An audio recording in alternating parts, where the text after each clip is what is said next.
institucione publike dhe në sistemin arsimor. U zgjua herët e mori rrugën drejt spitalit për një test jo fort të zakonshëm.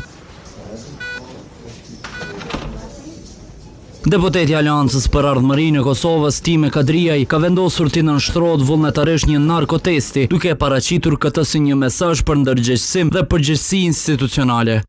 Testimi u krye të hënën në qendrën klinike universitare të Kosovës, ndërsa rezultatet e publikuara disa orë më vonë konfirmuan se Kadriaj ka rezultuar negative në të gjitha analizat për përdorim të drogës.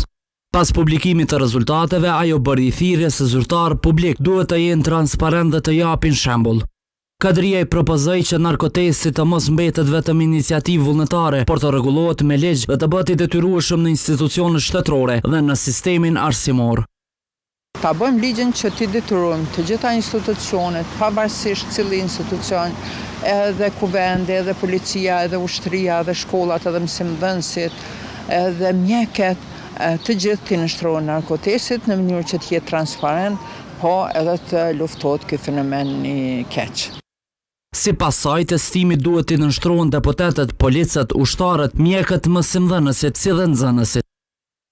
T'jeni transparent me publikun, nëse veç pak ka dyshim, atëherë nuk e di se cila do të jetë besueshmëria në një deputet apo në një zyrtar të lartë nëse po sfidohen që ta bëjnë narkotestin dhe nuk e bëjnë. Deputetja AK-s është politikane e dytë në Kosovë që i nënshtrohet publikisht një narkotesti pas burim Ramadanit.